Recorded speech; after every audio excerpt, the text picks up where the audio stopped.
नमस्कार। जेट 2026 का एग्ज़ाम शनिवार 27 जून को होने जा रहा है। इस एग्ज़ाम में अगर आपको सक्सेस लेना है, इस एग्ज़ाम को क्रैक करना है, तो उसके लिए सबसे इम्पोर्टेंट है वो आपकी तैयारी है। लेकिन उस तैयारी को आप अपनी जो होने वाली ओमार शीट है परीक्षा के अंदर आपको दी जाएगी, उस ओमार शीट को भर के आप अपनी तैयारी को व्यक्त करोगे। वही ओमार शीट आपका रिजल्ट बताएगी, आगे जाकर के स्कैन होगी। इसलिए तैयारी आपकी कितनी मजबूत है, उतनी की उतनी मजबूत आपकी ओमार शीट भरने की स्थिति भी होनी चाहिए। आप किस प्रकार से ओमार शीट को भरने जा रहे हो, मैं आपको स्टेप बाय स्टेप ये जो आपको इस बार जेड के एग्जाम में मिलने वाली ओमार शीट है, मैं स्टेप बाय स्टेप बताता हूँ आपको किस जगह पे आपको क्या भरना है। और ये 5 गोले वाली ओमार शीट है, स्किप करने वाला का सारा सिस्टम बताऊंगा, इसलिए इस वीडियो को पूरा देखें आप लोग।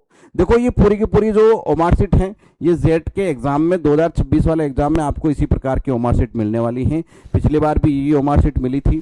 फर्स्ट ऑफ ऑल, जैसे ही आपको ओमार शीट मिल जाए, इसका जो पहला साइड होगा उसके ऊपर आपकी जनरल जानकारी होगी, वो आप लोग सामान्य रूप से भर दोगे। लेकिन जैसे ही आपको ये मूल ओमार शीट मिलेगी, इस मूल ओमार शीट के अंदर आपको किन किन चीज़ों का ध्यान रखना है और कहाँ कहाँ पे क्या भरना है। फर्स्ट ऑफ ऑल, किसी प्रकार की गलती हो गई तो आपको ओमार शीट कभी चेंज नहीं की जाएगी। इसलिए आप लोग बी केयरफुली होकर के ओमार शीट को सही तरीके से भरे, ढंग से भरे उसको, ठीक है ना। किसी प्रकार की काटापीटी नहीं करनी है। सबसे पहले आपको यहाँ पर रोल नंबर भरने हैं, जो भी आपके 8-10 अंकों के रोल नंबर हैं वो आपने यहाँ पर भर दिए। फिर 1 बाय 1 करके जैसे आपने इसमें रोल नंबर भर दिए 26 0 58 0 38 1।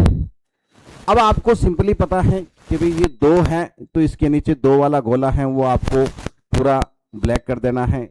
6 है तो 6 के नीचे वाला गोला ब्लैक करना है। 0 है तो 0 ऊपर आता है, सबसे ऊपर 0 वाला गोला ब्लैक करना है। इस प्रकार से चलते चलते आपको पूरी है ये जो आपके रोल नंबर है, इसको आप पहले अंकों में भरें, फिर प्रत्येक कॉलम के नीचे जो उसका सर्किल आ रहा है उसको आप पूर्ण रूप से काला कर दें, ब्लैक कर दें। अगली चीज आएगी आपके क्वेश्चन बुकलेट नंबर। ये आपको पेपर मिलेगा, उस पेपर के ऊपर लिखा हुआ होगा। जब आपको पेपर मिल जाए उसके बाद में आपको ओमार शीट के ऊपर बुकलेट नंबर नोट करने हैं जो आपको पेपर पे मिलेंगे। तो क्वेश्चन बुकलेट नंबर है, मान लो आपका आया है 512101, ये आपका बुकलेट नंबर है। एक चीज ध्यान रखें, जो भी आपको पेपर मिलेगा उसका ये बुकलेट नंबर और ये आपका यहाँ पर जो आंसर सीट है उसका नंबर सेम होना चाहिए। ये भी एक बार आप अच्छे से देख लें कि मेरा सेम ही है क्या। तो अब जैसे ही आपने बुकलेट नंबर यहाँ पे भर दिया, तो इसके नीचे जो भी सर्कल आ रहे हैं उसको ब्लैक कर दो। जैसे 5 के नीचे 5 वाला ब्लैक कर दो, 1 के नीचे 1 वाला ब्लैक कर दो, 2 के नीचे 2 वाला। इस प्रकार से पूरा आप क्वेश्चन बुकलेट नंबर है वो अंकों में भर दें और उसके नीचे जो गोले हैं उसको पूर्ण रूप से ब्लैक करते हैं। तो ये तो हो गई सामान्य चीज। अगली आपको मिलेगी सीरीज। जैसे मान लो आपको पेपर के अंदर ए series milli, A B C और डी 4 सीरीज का जेड के अंदर पेपर आता है। आप पेपर लें, उसके ऊपर कॉलम के अंदर देखें कि कॉर्नर के अंदर कॉलम आता है, उसके अंदर आपकी कौन सा कोड आया है, कौन सी सीरीज आई है। मान लो आपकी ए सीरीज आई है तो यहाँ ए भरें और उसके बाद में ए वाले गोले को पूर्ण रूप से काला कर दें। फिर आपको पूछा जाएगा कैंडिडेट का स्टेट कौन सा है। आप राजस्थान से हो तो राजस्थान को इस प्रकार से पूरा सर्किल को काला कर दें, और अदर स्टेट से हो तो आप इसको कर दे, अदरवाइज आप अदर स्टेट वाले को ब्लैंक छोड़ दें। अब 2 प्रकार के आपसे सिग्नेचर मांगे गए हैं, एक तो यहाँ कैंडिडेट सिग्नेचर करेगा और एक इन्वेस्टिगेटर जो होता है, परीक्षक होता है, वो आपका सिग्नेचर करेगा। तो आपको कैंडिडेट वाले में आपको यहाँ पर सिग्नेचर कर देना है, ठीक है। ये खाली छोड़ देना है। जो भी आपका परीक्षक लगा हुआ है वो आएंगे और वो आपकी पूरी ओमार शीट को देखेंगे कि आपने सही भरी है, सही भरी है तो वो यहाँ सिग्नेचर करके चले जाएंगे। इसलिए आप पूरा ध्यान रखें। अब देखो इसके बाद में मेन चीज आती है सब्जेक्ट। अब सब्जेक्ट आप जेड के अंदर 3 सब्जेक्ट से एग्जाम दे सकते हैं। आप फॉर्म भरे, फॉर्म के अंदर आपने कौन सी सब्जेक्ट ली ये नहीं पूछा जाता है। आपने 12वीं के अंदर कौन कौन सा सब्जेक्ट लिया है आपने, उसके आधार पर आपका फॉर्म भरा गया था। अब आपको किन सब्जेक्ट से एग्जाम देना है वो आपको यहाँ पर 5 सब्जेक्ट आते हैं, 5 में से कोई एक 3 सब्जेक्ट चुन सकते हो। 3 सब्जेक्ट से आपको एग्जाम देना होता है। जैसे मान लो आपने एग्रीकल्चर के स्टूडेंट हो तो आप एग्रीकल्चर वाला, बायोलॉजी वाला और केमिस्ट्री वाला गोला पहले ही आप इसको पूर्ण रूप से काला कर दें, जिससे कि आपको बाद में भूल नहीं हो। अगर आपने एग्रीकल्चर का गोला काला कर दिया, बायोलॉजी और केमिस्ट्री का गोला आपने खाली छोड़ दिया, तो ये मान के चलो कि आपकी बायोलॉजी की और केमिस्ट्री की, इन दोनों की ना तो ओमार शीट ना ही पूरी आपकी जो क्वेश्चन आपने आंसर दिए हैं वो स्कैन भी नहीं होंगे। केवल आपका रिजल्ट आएगा वो एग्रीकल्चर का आएगा। इसलिए केयरफुली इसका ध्यान रखें कि भाई आपको सबसे पहले सब्जेक्ट के जो गोले होते हैं, कोड होते हैं, उनको आपको पूर्ण रूप से भर देना है। अगली चीज पूछा जाएगा कि भाई प्रत्येक सब्जेक्ट के आपके 40-40 क्वेश्चन आ रहे हैं। जैसे एग्रीकल्चर के आपके 40 क्वेश्चन हैं, बायो के 40 क्वेश्चन हैं, केमिस्ट्री के 40 क्वेश्चन हैं। आपको क्या करना है इसके अंदर वो देखिए, 40-40 क्वेश्चन आ गए। अब आपको इसके अंदर पेपर में पढ़ना है। पेपर के अंदर जो जो आपको आंसर आ रहा है उसके आंसर दो। जैसे मान लो आपने पहला क्वेश्चन पढ़ा, आपको आंसर आया बढ़िया तरीके से कि भाई आंसर इसका सी होगा, तो सी वाले गोले को पूर्ण रूप से काला कर दो। ठीक है, इस प्रकार से। अगला पढ़ा आपने, बी आया तो बी वाले को पूरा भर दो ऐसे। लेकिन ऐसा है कि भाई आपको 12वां क्वेश्चन है, 12वां क्वेश्चन आ ही नहीं रहा, आप इसको खाली छोड़ना चाह रहे हो। अगर आप इस क्वेश्चन को खाली छोड़ना चाह रहे हो, स्किप करना चाह रहे हो, तो ध्यान रहे कि स्किप करने का मतलब ये है कि आपको इसमें से 5 गोले दिए हुए हैं, ए बी सी और डी। इसके अलावा ई वाला गोला भी दिया हुआ है। अगर इस क्वेश्चन को छोड़ रहे हो तो आप ई वाले गोले को भरें।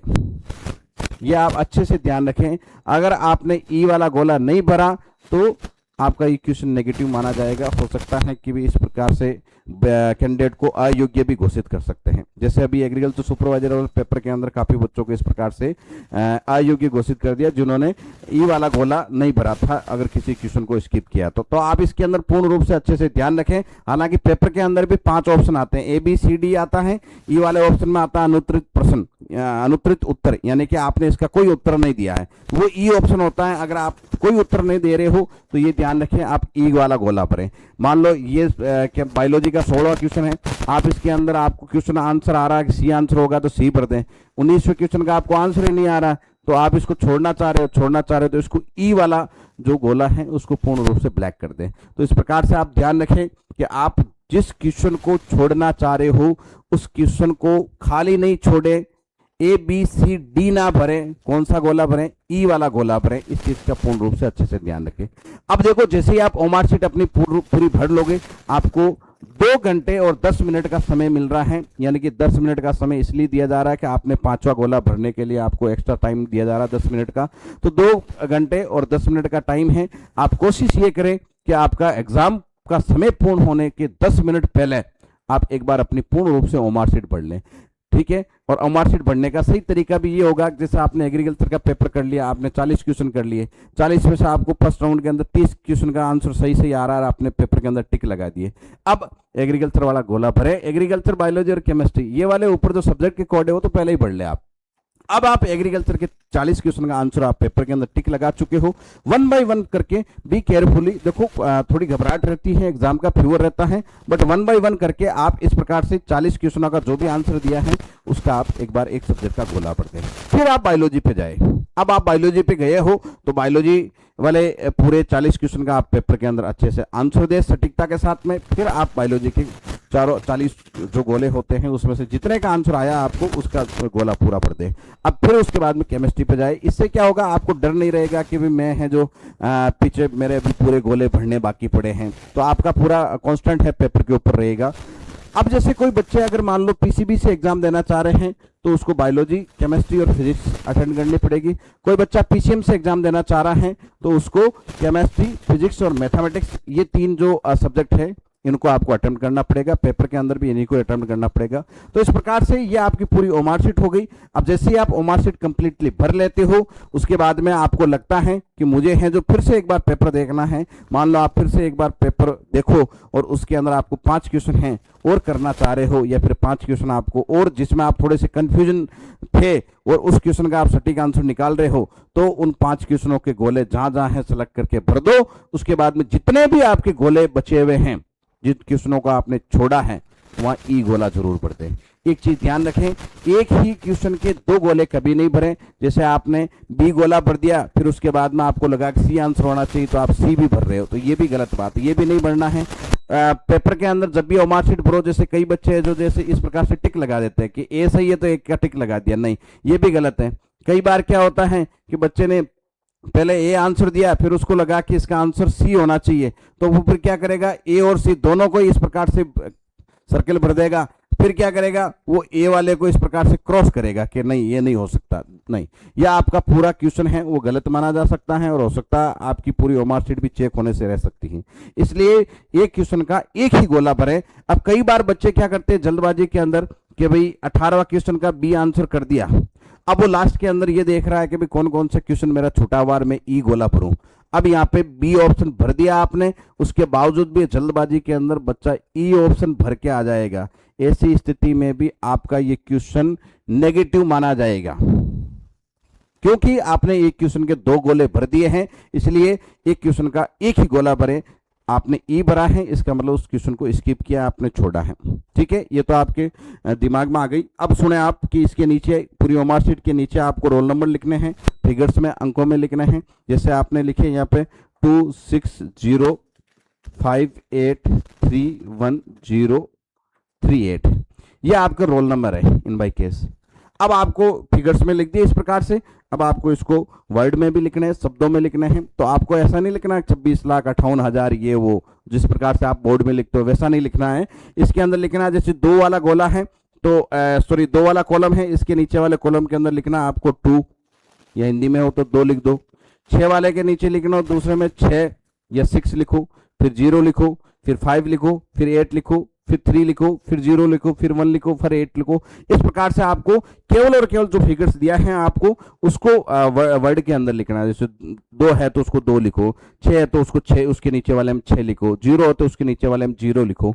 यानी कि आपको ये पूरे एक सीरीज नहीं बनानी है कि 26,58,300 ये, ठीक है ना। आपको 2 के नीचे 2 करना है, 6 के नीचे 6 करना, 0 के नीचे 0 करना, ठीक है। फिर उसके बाद में आपको क्वेश्चन बुकलेट की सीरीज दी गई है। क्वेश्चन बुकलेट की सीरीज जो आपने यहाँ पे भरी थी, सॉरी बुकलेट नंबर, वो आप बुकलेट नंबर यहाँ पे भर सकते हो, ठीक है। अब ये आपको जो बुकलेट नंबर भरने हैं ये आपको वर्ड के अंदर भरने हैं। अब वर्ड के अंदर भरने हैं तो यहाँ तो आपने अंकों के अंदर तो भर दिए यहाँ पर, जैसे 512101, तो यहाँ पर भी आप लिख दे 5, वर्ड के अंदर लिख दें 510121, ठीक है, इस प्रकार से। फिर नेम ऑफ एग्जाम सेंटर, जिस सेंटर पर आप एग्जाम दे रहे हो, उस स्कूल का, इस कॉलेज का, उस इंस्टीट्यूट का नाम क्या है जहाँ पर अभी प्रेजेंट में आप एग्जाम दे रहे हो, उस इंस्टीट्यूट का, उस सेंटर का आपको यहाँ पर नाम नोट कर देना है, ठीक है। और फिर आपके जो क्वेश्चन बुकलेट की सीरीज आई थी, जैसे ए सीरीज आई थी तो यहाँ पर ए लिख दें। तो ये सामान्य जानकारी भी नीचे ओमार शीट के अंदर भर दें। उसके बाद में जब आपका एग्जाम कंप्लीट हो जाए, यहाँ से आपको काटना है इसको फोल्ड करके, और काट करके इसके पीछे कार्बन कॉपी आती है, वो कार्बन कॉपी आपको साथ में लेके जानी है। और ये जो ओमार शीट है ये आपको जो भी आपका परीक्षक लगा हुआ है उसको जमा करवा दे। तो ध्यान रहे कि आपको ओमार शीट को ढंग से भरना है। अगर आपकी ओमार शीट ढंग से नहीं भरी तो आपने चाहे कितनी मेहनत की, आपकी कोई काम नहीं आएगी, क्योंकि आपका रिजल्ट शो करेगी वो ये ओमार शीट शो करेगी। आपके दिमाग, आपके अंदर नॉलेज कितना है कोई मैटर नहीं रखता है, आपकी ओमार शीट कैसी है ये मैटर रखता है। इसलिए ओमार शीट को भरने में पूरा ध्यान दे, 5 मिनट चाहिए एक्स्ट्रा लग जाए, लेकिन ओमार शीट में ना काटापीटी हो, ना किसी प्रकार की गलती हो। रही बात, कई बार बच्चा जल्दबाजी में पेपर के अंदर बी ऑप्शन करता है सही, और यहाँ ओमार शीट के अंदर सी ऑप्शन कर देता है, भर देता है, तो घबराए नहीं। 1-2 क्वेश्चन के अंदर ऐसा संभावित है कि हो भी सकता है, इसको सिंपली मिस्टेक बोलते हैं। कोई बात नहीं, ऐसा हो गए तो आप घबराए नहीं, हो जाता है। और मैं मानता हूं कि एक सामान्य बच्चा या तैयारी करने वाले बच्चे के ऊपर एग्जाम का प्रेशर रहता है। हर एक बच्चा, प्रत्येक बच्चा 1-2 क्वेश्चन के अंदर इस प्रकार की सिंपली मिस्टेक करके आएगा। इसलिए आप यूँ समझे ये मेरे साथ नहीं, ये सबके साथ में इस प्रकार की सिंपली मिस्टेक होती हैं।